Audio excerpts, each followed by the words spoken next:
ఆంధ్రప్రదేశ్ ప్రభుత్వం డ్వాక్రా మహిళల కోసం ఒక అద్భుతమైన అవకాశాన్ని తీసుకువచ్చింది. సాధారణంగా అప్పు కావాలంటే ఏదో ఒక ఆస్తిని తాకట్టు పెట్టాలి లేదా ఎవరో ఒకరు షూరిటీ ఉండాలి. కానీ ఇప్పుడు స్త్రీ నిధి పథకంలో చేసిన మార్పుల వల్ల ఎటువంటి పూచీకత్తు లేకుండానే మహిళలు 2 లక్షల రూపాయల వరకు వ్యక్తిగత రుణాన్ని పొందవచ్చు. ఈ పథకంలో లబ్ధి పొందాలంటే మహిళలు డ్వాక్రా సంఘంలో కనీసం ఏడాది నుంచి సభ్యురాలై ఉండాలి. వారి వయసు 18 నుంచి 60 ఏళ్ల మధ్యలో ఉండాలి. ముఖ్యంగా గతంలో తీసుకున్న రుణాలను సక్రమంగా సమయానికి చెల్లించిన వారికి మాత్రమే ప్రభుత్వం ఈ కొత్త రుణ సదుపాయాన్ని కల్పిస్తోంది. ఈ పథకం కింద రుణ ప్రక్రియ చాలా వేగంగా జరుగుతుంది. మీరు దరఖాస్తు చేసుకున్న కేవలం 48 గంటల్లోనే ఎటువంటి ప్రాసెసింగ్ ఫీజులు లేదా డాక్యుమెంటేషన్ ఖర్చులు లేకుండా నగదు నేరుగా మీ బ్యాంకు ఖాతాలో జమ అవుతుంది. సాధారణంగా డ్వాక్రా గ్రూప్ సభ్యులకు వచ్చే 1 లక్ష రూపాయల రుణానికి అదనంగా సొంతంగా వ్యాపారం చేయాలనుకునే వారికి 2 లక్షల రూపాయల వ్యక్తిగత రుణం ఇస్తారు. అంటే వ్యాపార ఆసక్తి ఉన్న మహిళల చేతిలో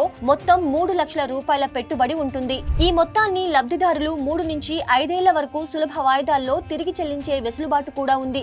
ఎస్సీ, ఎస్టీ వర్గాలకు చెందిన మహిళలకు ప్రభుత్వం మరింత అండగా నిలుస్తోంది. వీరికి స్త్రీ నిధి ద్వారా అందే 2 లక్షల రూపాయలతో పాటు ఉన్నతి పథకం కింద మరో 1 లక్ష రూపాయలు వడ్డీ లేని రుణంగా లభిస్తాయి. అంతేకాకుండా వ్యాపారాన్ని ఇంకా పెద్ద ఎత్తున చేయాలనుకుంటే కమ్యూనిటీ ఇన్వెస్ట్మెంట్ ఫండ్ ద్వారా మరో 1 లక్ష రూపాయలు కూడా పొందే అవకాశం ఉంది. అంటే దళిత, గిరిజన మహిళా పారిశ్రామికవేత్తలకు గరిష్టంగా 4 లక్షల రూపాయల వరకు ఆర్థిక సాయం అందుతుంది. దీని ద్వారా రాబోయే 2026-27 ఆర్థిక సంవత్సరంలో రాష్ట్ర వ్యాప్తంగా 1,50,000 మంది మహిళలను వ్యాపారవేత్తలుగా మార్చాలని ప్రభుత్వం 3,000 కోట్ల రూపాయలను కేటాయించింది. ఈ పథకం అమలు కోసం సెర్ప్ అధికారులు ఏప్రిల్ 21 నుంచి మే 20 వరకు ప్రతి గ్రామంలో పర్యటించి అర్హులను గుర్తిస్తారు. ప్రతి విలేజ్ ఆర్గనైజేషన్ పరిధిలో సుమారు 15 మంది చొప్పున లబ్ధిదారులను ఎంపిక చేస్తారు. కాబట్టి సొంతంగా ఏదైనా వ్యాపారం ప్రారంభించాలనుకునే ఆసక్తి ఉన్న మహిళలు వెంటనే తమ గ్రామ సంఘం లేదా వివోఏను సంప్రదించి ఆధార్ కార్డు మరియు బ్యాంకు పాస్బుక్ వివరాలతో దరఖాస్తు చేసుకోవచ్చు.